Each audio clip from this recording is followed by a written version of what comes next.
Grab the coffee. I'm Taylor Stewart because we're going to saddle in for a bit of rain today. Right, as early as 10 a.m. Today, the Supreme Court is set to rule on whether former President Trump has immunity from criminal prosecution with respect to the January 6th riots. Now, here's what's at stake, though. A precedent that could broaden the terms of presidential immunity for years to come. Guys, this war is truly just getting started. The utter destruction and devastation in the region cannot be understated. Running and scared and afraid.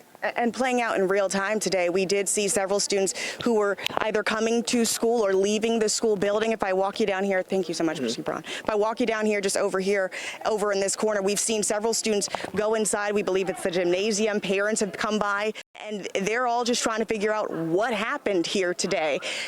As Mr. Ebron just said, this is a day of celebration. A lot of big games happening today. Students came out really ready to get the weekend started, but before the bell even rang here on North Smallwood, that shooting occurred. So we're still trying to gather the latest information. We do know 3 people were hit. One person, at least, we know had severe injuries in the chest and in the hip. Let's just call this the trial of first. The first former president to face a criminal trial, now the first to be convicted of a whopping 34 felonies. As we look forward, how do you anticipate the shooting and the images of Donald Trump with blood streaming down his face, a hand-pumped fist? How do you anticipate that will impact this election and his base? Check me out. I want to know. So you have a residency in Vegas right now, and so you really are bringing it with the comedy on the stage. What are some things we can expect to see some freshness from you? Tonight? Tonight. It really means they're up against not only the weather, the time, the span of the area that they have to search to try to find these people. And 7 is a rough estimate, right? They just don't know yet. And that's a lot of what we're hearing now is that if you look at these extraordinary images. And we're heating up Monday morning's hot spot at BD Provisions. We'll tell you how the coffee's brewing here for zero waste. Come on in. Mahomes has been to the Super Bowl before. He's got that on his belt. But Brock Purdy, this is his first time. He's going to be on that big stage. How do you think they'll stack up today? This becomes an interesting political conversation to me, and I think to many people, because it's about money, it's about power, it's become about race, and how we make major political decisions here in Baltimore. What are your thoughts, first, on the mayor's comments that we just heard? There are whispers right now that you are considering a run for Congress. What can you tell us about that? Lights, camera, action. Hollywood is coming right here to Charm City. And if you're thinking about breaking into the biz or you've been wanting an opportunity, waiting for one, hey, this is your chance here. Well, look, let's just do one thing here. I have narcotics and explosives, for example, hypothetically. Right. And the dog's coming after me. So I'm just going to get out of here. I'm going. Let's see. Oh, leave my dog. Get it. Bulls fans say we are in it. 45's Taylor Stewart breaks out our Fox 45 soapbox to see who voters are backing with just over a month until the primary. On a windy Saturday in Hampton, we flagged people down, inviting folks to join us on the Fox 45 soapbox. So I'm going to be on TV? Putting them on the spot. Who has your vote for mayor? Who has my vote? Well, truthfully, I'd have to say Mayor Dixon. Brandon, I guess. Well, you know, Dixon. New polling shows Mayor Brandon Scott gaining a slight edge over former Mayor Sheila Dixon in the final run-up to the Democratic mayoral primary. Some voters, however, like biker Dexter Johnson, are ready for change. I liked her as a mayor, and I think I'll vote for her as a mayor again. Because the mayor that we're having now, not doing so good.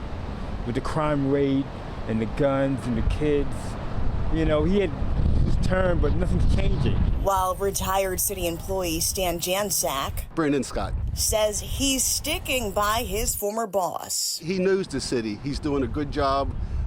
Took a bit to get the crime down, but he's finally successful. Still, you won't find Jansak taking a night stroll in this West Baltimore neighborhood. I very rarely go out at night, you know, have a dog. I have some mace in my pocket right now.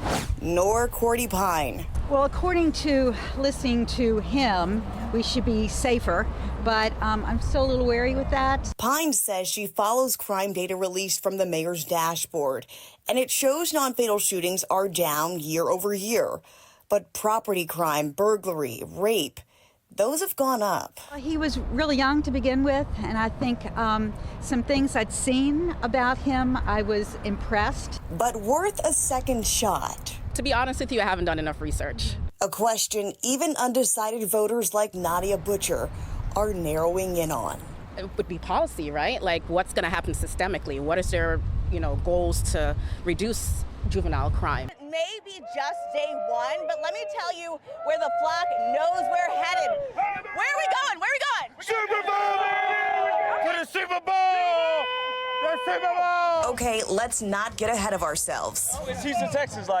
They can't stand up to us. Like, come on now. But the flock has always been a confident bunch. Odell Beckham, touchdown. Zay Flowers, touchdown. Calling it. Diehards. Been out here since 6 o'clock this morning, baby.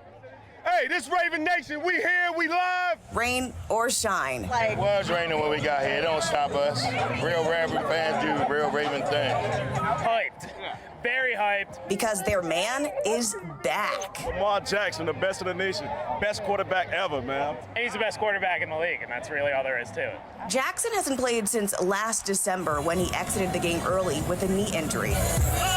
But as tens of tailgaters fire up the grills, share a six-pack. Think of Sunday's season opener against the Texans like a family reunion. That's what's important. Be family, be happy. With a whole lot of birds ready to clinch some wins. Let's get it, Flock. Let's We here for the upset. Let's go, Houston. And remind the entire league